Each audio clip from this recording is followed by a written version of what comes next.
Hi everyone, welcome back. Let's jump straight into today's story. Never in my wildest dreams did I think my life would take such a dark and unexpected turn. Before any of this happened, I had everything I could ever wish for. A stunning wife, a thriving career, and a life brimming with luxury. I'm Henrik, an architect who was once at the pinnacle of success, with the world seemingly at my feet. My wife, Anna, was everything I had ever desired. Intelligent, captivating, and stunningly beautiful. We lived in a luxurious spa villa overlooking the Danube, spent weekends on getaways to Vienna, and were surrounded by friends who envied the perfect life we appeared to have.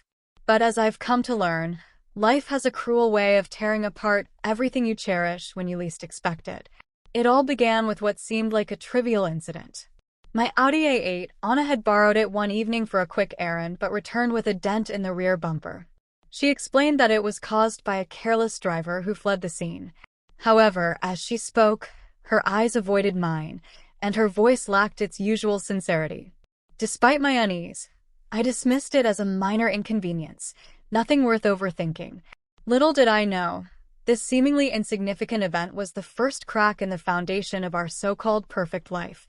A few weeks later, I received a chilling anonymous message that shook me to my core. Your wife's antics will cost her. Stay tuned. There was no explanation, no further details, but the uneasiness it stirred in me was undeniable. Who would send such a message? And why now, after all these years of trust? I confided in Victor, my best friend since our university days. Victor was a straightforward guy who never minced words. When I shared the message, my growing doubts, and the emotional distance I was starting to feel from Anna, he didn't hesitate. Henrik, he said bluntly, your wife might be hiding something. We need to dig deeper. His directness was exactly what I needed. In the weeks that followed, Victor and I began quietly observing Anna's every move. While I didn't want to leap to conclusions, the signs became impossible to ignore. Anna started staying out later and later, her explanations becoming increasingly vague. Yoga classes, dinner with friends. It was always something, but never anything concrete. And then there was her phone.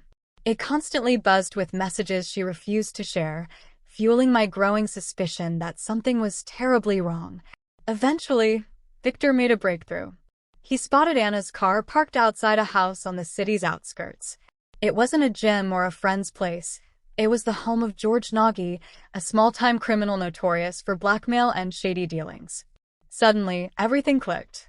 George had been the cause of the dent in my car, and the unease I had been feeling turned into a chilling certainty. One Thursday evening, Anna told me she was heading out for a girls' night. I kissed her cheek, pretending everything was fine. The moment the door closed behind her, Victor and I sprang into action. Armed with baseball bats and a relentless need for answers, we followed her. George's house sat on a quiet street near the city's edge. As we approached on foot, the air was thick with tension. Muffled voices and laughter drifted from an open window as we crept closer, keeping to the shadows. Then I heard it, Anna's voice, followed by the mocking laughter of men. My body froze as I strained to make sense of what I was hearing. One of the voices sneered, George, you've got a hot one here. Her husband's going to love the video we're recording. Payback for my car. My blood turned to ice. Victor gripped my shoulder, grounding me as waves of rage coursed through me. This wasn't just about infidelity. This was humiliation, an orchestrated betrayal. The woman I had loved and trusted was inside that house, laughing with men who wanted to ruin me. There was no time to waste. We kicked in the door, the wood splintering with a loud crash. The laughter inside stopped abruptly, replaced by a stunned silence. Anna sat on the couch, her makeup smeared, her face a mix of fear and shock.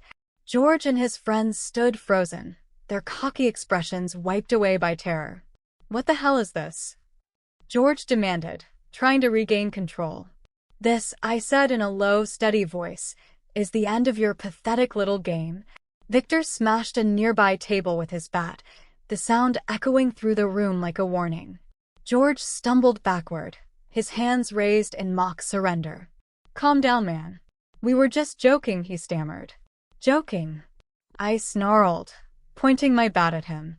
You think blackmailing and humiliating my wife is a joke? Anna tried to speak, but I silenced her with a glare. Not another word from you, Anna. You've said enough. George, visibly shaken, stammered. Look, she came to me. She said you were controlling, boring, that she wanted excitement. I didn't force her into anything. Anna's face went pale, and she stammered, Henrik, it's not what it looks like. I cut her off, my voice breaking with fury. I made a mistake. She spoke, but the truth was undeniable. She had willingly sought out George, looking for an escape from her mundane life. In doing so, she had destroyed everything we had painstakingly built together. George had seized the opportunity for revenge after the incident with my car and turned her indiscretion into a weapon against me. I stepped closer to George, the bat tapping against the floor as I moved. The air reeked of stale alcohol and sweat, but their palpable fear made it bearable. Let me make something clear, George, I said, my voice chillingly cold. You thought you could humiliate me, ruin my reputation. You have no idea who you're dealing with. Look, man, we didn't mean any harm, George stammered, his bravado fading. It was just a bit of fun, you know. Fun? I snarled, swinging the bat against the wall and shattering a picture frame. The sound made everyone flinch. Do I look like I'm laughing? Victor, ever the strategist, intervened. He gestured toward the scattered camera equipment. Henrik, let's make sure this so-called fun never sees the light of day. Together, we destroyed every device in sight, pulling out memory cards and crushing them underfoot. But that wasn't enough. George had pushed me too far, and I needed him to feel the weight of his actions. You're going to pay for every second of this, I said, towering over him, my anger seething. Not just for me, but for everyone you've ever blackmailed. I grabbed George's wallet from the table, flipping through it until I found what I was looking for. Ah, your little bar downtown. It'd be a shame if your landlord suddenly raised your rent, or if your liquor license vanished. George paled. You wouldn't, he whispered, his voice trembling. I smirked. Try me. Before leaving, I tossed him the shattered remains of his camera. Clean up your mess, George. If I even hear a whisper about this, you'll regret it.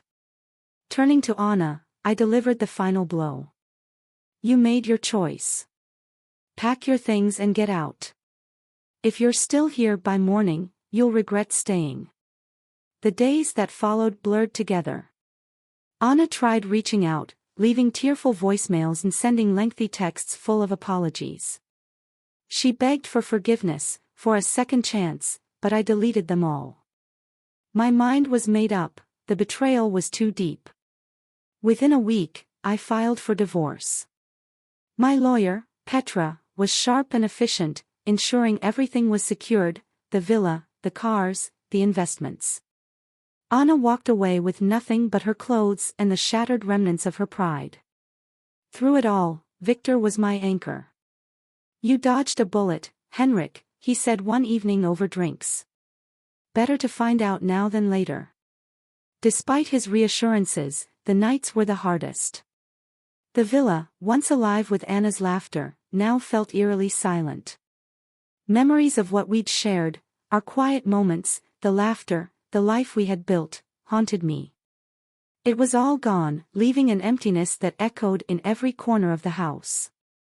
But I refused to dwell on the past. Slowly, I began rebuilding. Work became my refuge, and I poured my energy into one of the most ambitious projects of my career, designing a luxury hotel that would redefine Budapest's skyline. It became my lifeline, a reminder that even after enduring so much pain, I could still create something beautiful. Months passed. They say time heals all wounds, and gradually, the sting of Anna's betrayal faded. But it wasn't just time, it was the lessons I had learned. I realized my worth wasn't defined by someone else's actions, and betrayal only had the power to break me if I let it. One evening, Victor convinced me to attend an art gallery opening. At first, I was reluctant, but he insisted. Henrik, you need to get out of your bubble. Meet new people. That's when I met Clara. She was everything Anna wasn't: grounded, genuine, and deeply authentic. Her art was raw and emotional, unapologetically real. We started talking about architecture and creativity, and before I knew it, hours had slipped by unnoticed. Clara didn't try to impress me or play games. She simply listened, shared her thoughts, and made me feel seen in a way I hadn't felt in years. It wasn't love at first sight, it was something better. A slow, steady connection rooted in mutual respect and trust. Clara taught me something invaluable: I deserved happiness. I deserved someone who saw me for who I truly was. She didn't fill the void Anna had left, but she did something even more profound: she helped me heal. As we spent more time together, I came to a realization: betrayal hadn't broken me. It had cleared the way for something new and beautiful. On the anniversary of the night my life fell apart, I stood on the balcony of my villa, gazing at the city lights reflected on the Danube. The crisp air carried the promise of change.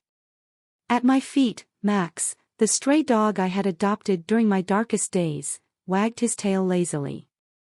Clara joined me, a glass of wine in her hand. She didn't say anything, she didn't need to.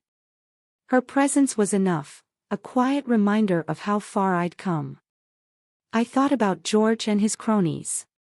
Last I'd heard, his bar had gone under, and he was struggling to make ends meet. Anna had vanished from my life entirely, her attempts at reconciliation unanswered. Revenge no longer mattered. My success, my peace, that was revenge enough. Do you regret it? Clara asked softly, breaking the silence. Regret what? I replied, turning to her. Everything. The betrayal, the pain. I took a deep breath, considering her question. No, I said finally. It hurt like hell, but it taught me what I'm capable of. Sometimes, you have to lose what you thought was everything to discover what truly matters. She smiled, raising her glass. To new beginnings. I clinked my glass against hers, the sound ringing like a promise. Betrayal had tried to break me, but it had only made me stronger. Life wasn't about the losses, it was about what you built in their place. As the city lights sparkled and the breeze carried the scent of renewal, I felt something I hadn't in a long time: hope.